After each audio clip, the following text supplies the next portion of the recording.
আসসালামু আলাইকুম। কেমন আছেন সবাই? আজকে আমরা রবীন্দ্রনাথ ঠাকুরের একটা গল্প শুনব। গল্পটির নাম হচ্ছে রামকানাইয়ের নির্বুদ্ধিতা। যাহারা বলে গুরুচরণের মৃত্যুকালে তাহার দ্বিতীয় পক্ষের সংসারটি অন্তঃপুরে বসিয়া তাস খেলিতেছিলেন, তাহারা বিশ্বনিন্দুক। তাহারা তিলকে তাল করিয়া তোলে। আসলে গৃহিণী তখন এক পায়ের উপর বসিয়া দ্বিতীয় পায়ের হাঁটু চিবুক পর্যন্ত উত্থিত করিয়া কাঁচা তেঁতুল, কাঁচা লঙ্কা এবং চিংড়ি মাছের ঝাল চচ্চড়ি দিয়া অত্যন্ত মনোযোগের সহিত পান্তা ভাত খাইতেছিলেন। বাহির হইতে যখন ডাক পড়িল, তখন স্তূপাকৃতি চর্বিত ডাঁটা এবং নিঃশেষিত অন্ন পাত্রটি ফেলিয়া গম্ভীর মুখে কহিলেন, দুটো পান্তা ভাত যে মুখে দেব, তারও সময় পাওয়া যায় না। এদিকে ডাক্তার যখন জবাব দিয়া গেল, তখন গুরুচরণের ভাই রামকানাই রোগীর পার্শ্বে বসিয়া ধীরে ধীরে কহিলেন, দাদা, যদি তোমার উইল করিবার ইচ্ছা থাকে তো বলো। গুরুচরণ ক্ষীণস্বরে বলিলেন, আমি বলি, তুমি লিখিয়া দাও। রামকানাই কাগজ কলম লইয়া প্রস্তুত হইলেন। গুরুচরণ বলিয়া গেলেন, আমার স্থাবর অস্থাবর সমস্ত বিষয় সম্পত্তি আমার ধর্মপত্নী শ্রীমতী বরদা সুন্দরীকে দান করিলাম। রামকানাই লিখিলেন, কিন্তু লিখিতে তাহার কলম সরিতেছিল না। তাহার বড় আশা ছিল তাহার একমাত্র পুত্র নবদ্বীপ অপত্র জ্যাঠামশায়ের সমস্ত বিষয় সম্পত্তির অধিকারী হইবে। যদিও দুই ভাইয়ে পৃথগণ্য ছিলেন, তথাপি এই আশায় নবদ্বীপের মা নবদ্বীপকে কিছুতেই চাকরি করিতে দেন নাই এবং সকাল সকাল বিবাহ দিয়াছিলেন, এবং শত্রুর মুখে ভস্য নিক্ষেপ করিয়া বিবাহ নিষ্ফল হয় নাই। কিন্তু তথাপি রামকানাই লিখিলেন এবং সই করিবার জন্য কলমটা দাদার হাতে দিলেন। গুরুচরণ নির্জীব হস্তে যাহা সই করিলেন, তাহা কতকগুলো কম্পিত বক্ররেখা কি তাহার নাম বুঝা দুঃসাধ্য। পান্তা ভাত খাইয়া যখন স্ত্রী আসিলেন, তখন গুরুচরণের বাকরোধ হইয়াছে দেখিয়া স্ত্রী কাঁদিতে লাগিলেন। যাহারা অনেক আশা করিয়া বিষয় হইতে বঞ্চিত হইয়াছে, তাহারা বলিল মায়া কান্না, কিন্তু সেটা বিশ্বাসযোগ্য নহে। উইলের বৃত্তান্ত শুনিয়া নবদ্বীপের মা ছুটিয়া আসিয়া বিষম গোল বাঁধাইয়া দিল। বলিল, মরণকালে বুদ্ধি নাশ হয়, এমন সোনার চাঁদ ভাইপো থাকিতে।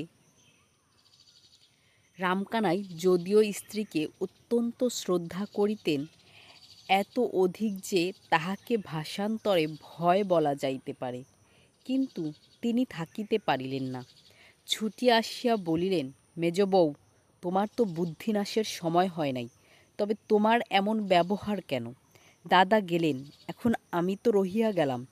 তোমার যা কিছু বক্তব্য আছে অবসর মতো আমাকে বলিও, এখন ঠিক সময় নয়। নবদ্বীপ সংবাদ পাইয়া যখন আসিল, তখন তাহার জ্যাঠামশায়ের কাল হইয়াছে। নবদ্বীপ মৃত ব্যক্তিকে শাসাইয়া কহিল, দেখিব মুখাগ্নি কে করে, এবং শ্রাদ্ধ শান্তি যদি করি তো আমার নাম নবদ্বীপ নয়। গুরুচরণ লোকটা কিছুই মানিত না। সে ডব সাহেবের ছাত্র ছিল। শাস্ত্র মতে যেটা সর্বাপেক্ষা অখাদ্য, সেইটাতে তার বিশেষ পরিতৃপ্তি ছিল। লোকে যদি তাহাকে খ্রিস্টান বলিত, সে জিভ কাটিয়া বলিত, রাম, আমি যদি খ্রিস্টান হই তো গোমাংস খাই। জীবিত অবস্থায় যাহার এই দশা, সদ্য মৃত অবস্থায় সে যে পিণ্ডনাশ আশঙ্কায় কিছুমাত্র বিচলিত হইবে, এমন সম্ভাবনা নাই। কিন্তু উপস্থিত মতো ইহা ছাড়া আর কোনো প্রতিশোধের পথ ছিল না। নবদ্বীপ একটা সান্ত্বনা পাইল যে লোকটা পরকালে গিয়া মরিয়া থাকিবে। যতদিন ইহকালে থাকা যায় জ্যাঠামহাশয়ের বিষয় না পাইলেও কোনো ক্রমে পেট চলিয়া যায়, কিন্তু জ্যাঠামহাশয় যে লোকে গেলেন সেখানে ভিক্ষা করিয়া পিণ্ড মেলে না। বাঁচিয়া থাকিবার অনেক সুবিধা আছে।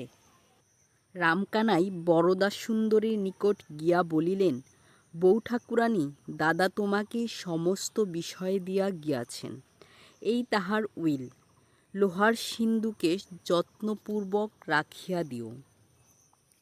বিধবা তখন মুখে মুখে দীর্ঘ পদ রচনা করিয়া উচ্চৈঃস্বরে বিলাপ করিতেছিলেন।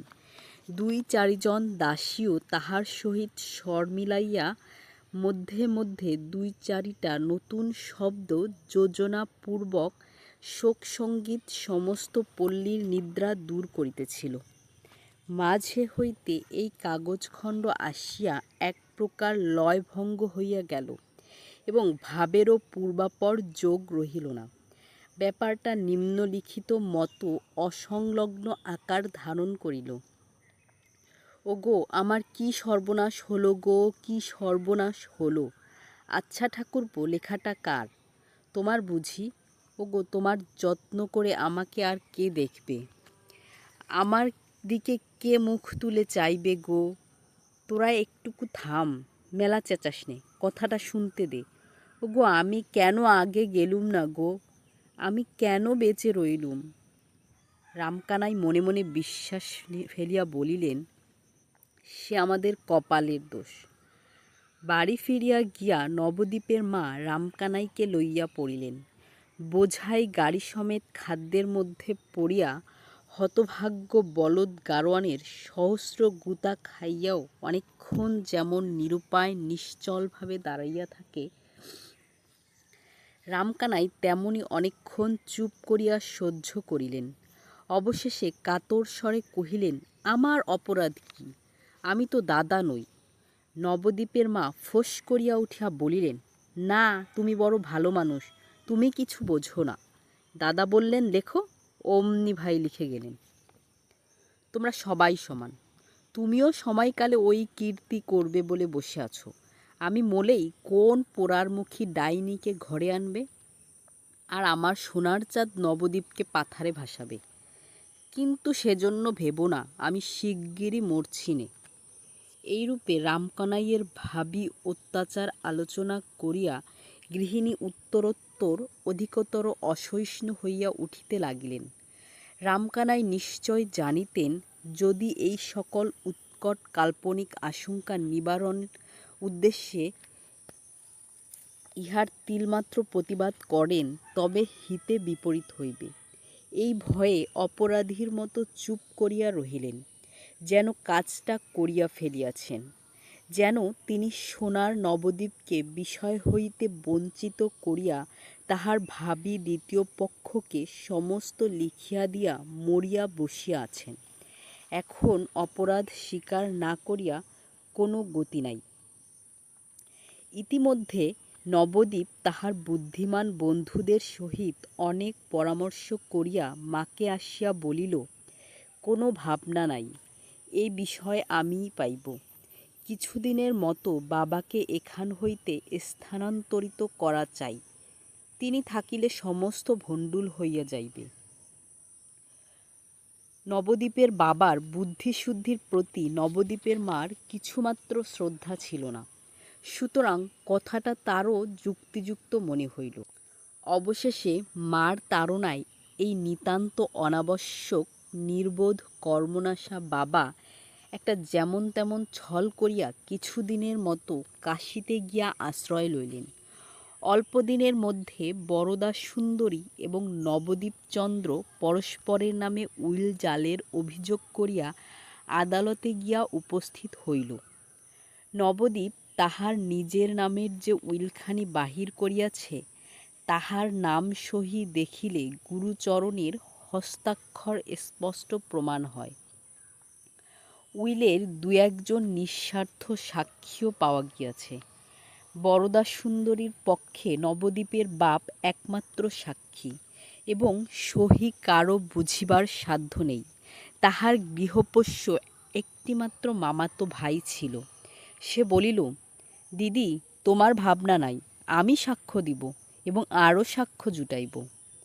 ব্যাপারটা যখন সম্পূর্ণ পাকিয়া উঠিল, তখন নবদ্বীপের মা নবদ্বীপের বাপকে কাশী হইতে ডাকাইয়া পাঠাইলেন। অনুগত ভদ্রলোকটি ব্যাগ ও ছাতা হাতে যথাসময়ে আসিয়া উপস্থিত হইলেন। এমনকি কিঞ্চিৎ রসালাপ করিবারও চেষ্টা করিলেন। জোর হস্তে সহাস্যে বলিলেন, গোলাম হাজির, এখন মহারানীর কি অনুমতি হয়? গৃহিণী মাথা নাড়িয়া বলিলেন, নাও নাও, আর রঙ্গ করতে হবে না। এতদিন ছুতো করে কাশিতে কাটিয়ে এলেন, একদিনের তরে তো মনে পড়েনি, ইত্যাদি। এইরূপে উভয় পক্ষ অনেকক্ষণ ধরিয়া পরস্পরের নামে আদরের অভিযোগ আনিতে লাগলেন। অবশেষে নালিশ ব্যক্তিকে ছাড়িয়া জাতিতে গিয়া পৌঁছিল। নবদ্বীপের মা পুরুষের ভালোবাসার সহিত মুসলমানের মুরগি বাৎসল্যের তুলনা করিলেন। নবদ্বীপের বাপ বলিলেন, রমণীর মুখে মধু, হৃদয়ে ক্ষুর। যদিও এই মৌখিক মধুরতার পরিচয় নবদ্বীপের বাপ কবে পাইলেন বলা শক্ত।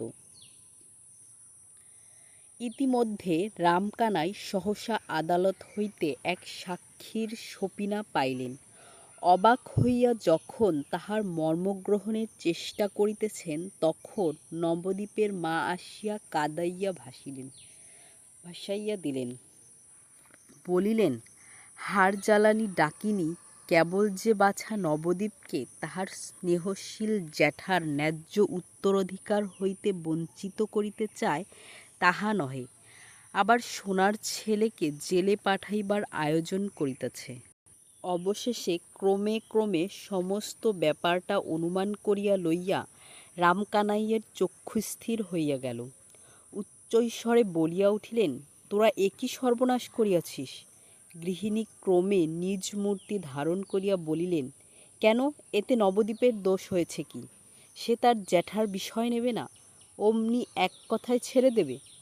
কোথা হইতে এক চক্ষু খাদিকা ভর্তার পরমায়ু হন্ত্রী অষ্টকুষ্ঠীর পুত্রী উড়িয়া আসিয়া জুড়িয়া বসিবে, ইহা কোন সৎকুল প্রদীপ কনকচন্দ্র সন্তান সহ্য করিতে পারে? যদি বা মরণকালে এবং ডাকিনীর মন্ত্রগুণে কোনো এক মূঢ়মতি জ্যেষ্ঠ তাতের বুদ্ধিভ্রম হইয়া থাকে, তবে সুবর্ণময় ভ্রাতুষ্পুত্র সে ভ্রম নিজ হস্তে সংশোধন করিয়া লইলে এমনি কি অন্যায় কার্য হয়? হতবুদ্ধি রামকানাই যখন দেখিলেন তাহার স্ত্রী পুত্র উভয় মিলিয়া কখনো বা তর্জন গর্জন, কখনো বা অশ্রু বিসর্জন করিতে লাগিলেন, তখন ললাটে করাঘাত করিয়া চুপ করিয়া বসিয়া রহিলেন। আহার ত্যাগ করিলেন, জল পর্যন্ত স্পর্শ করিলেন না। এরূপ 2 দিন নীরবে অনাহারে কাটিয়া গেল। মকদ্দমার দিন উপস্থিত হইল। ইতিমধ্যে নবদ্বীপ বরদাসুন্দরীর মামাতো ভাইটিকে ভয় প্রলোভন দেখাইয়া এমনি বশ করিয়া লইয়াছে যে সে অনায়াসে নবদ্বীপের পক্ষে সাক্ষ্য দিল। জয়শ্রী যখন বরদাসুন্দরীকে ত্যাগ করিয়া অন্য পক্ষ যাইবার আয়োজন করিতেছে, তখন রামকানাইকে ডাক পড়িল। অনাহারে মৃতপ্রায় শুষ্ক ওষ্ঠ, শুষ্ক রসনা বৃদ্ধ কম্পিত শীর্ণ অঙ্গুলি দিয়া সাক্ষ্যমঞ্চের কাঠগড়া চাপিয়া ধরিলেন। চতুর ব্যারিস্টার অত্যন্ত কৌশলে কথা বাহির করিয়া লইবার জন্য জেরা করিতে আরম্ভ করিলেন। বহুদূর হইতে আরম্ভ করিয়া সাবধানে অতি ধীর বক্র গতিতে প্রসঙ্গের নিকটবর্তী হইবার উদ্যোগ করিতে লাগিলেন। তখন রামকানাই জজের দিকে ফিরিয়া জোর হস্তে কহিলেন, হুজুর, আমি বৃদ্ধ, অত্যন্ত দুর্বল, অধিক কথা কহিবার সামর্থ্য নাই। আমার যা বলিবার সংক্ষেপে বলিয়া লই। আমার দাদা স্বর্গীয় গুরুচরণ চক্রবর্তী মৃত্যুকালে সমস্ত বিষয় সম্পত্তি তাহার পত্নী শ্রীমতী বরদাসুন্দরীকে উইল করিয়া দিয়া যান। সে উইল আমি নিজ হস্তে লিখিয়াছি এবং দাদা নিজ হস্তে স্বাক্ষর করিয়াছেন। আমার পুত্র নবদ্বীপচন্দ্র যে উইল দাখিল করিয়াছেন তাহা মিথ্যা। এই বলিয়া রামকানাই কাঁপিতে কাঁপিতে মূর্ছিত হইয়া পড়িলেন। চতুর ব্যারিস্টার সকৌতুকে পার্শ্ববর্তী অ্যাটর্নিকে বলিলেন, বাইজোভ, লোকটাকে কেমন ঠেসে ধরেছিল। মামাতো ভাই ছুটিয়া গিয়া দিদিকে বলিল, বুড়ো সমস্ত মাটি করিয়াছিল, আমার সাক্ষ্যে মকদ্দমা রক্ষা পায়। দিদি বলিলেন, বটে, লোকে কে চিনতে পারে, আমি বুড়োকে ভালো বলে জানতুম। কারাবরুদ্ধ নবদ্বীপের বুদ্ধিমান বন্ধুরা অনেক ভাবিয়া স্থির করিল, নিশ্চয়ই বৃদ্ধ ভয়ে এই কাজ করিয়া ফেলিয়াছে। সাক্ষীর বাক্সের মধ্যে উঠিয়া বুড়া বুদ্ধি ঠিক রাখিতে পারে নাই। এমনতর আস্ত নির্বোধ সমস্ত শহর খুঁজিলে মিলে না। গৃহে ফিরিয়া আসিয়া রামকানাইয়ের কঠিন বিকার জ্বর উপস্থিত হইল। প্রলাপে পুত্রের নাম উচ্চারণ করিতে করিতে এই নির্বোধ সর্বকর্মপণ্ডকারী নবদ্বীপের অনাবশ্যক বাপ পৃথিবী হইতে অপসৃত হইয়া গেল। আত্মীয়দের মধ্যে কেহ কেহ কহিল, আর কিছুদিন পূর্বে গেলেই ভালো হইত, কিন্তু তাহাদের নাম করিতে চাহি না। গল্পটি কেমন লাগলো আপনাদের জানাতে ভুলবেন না।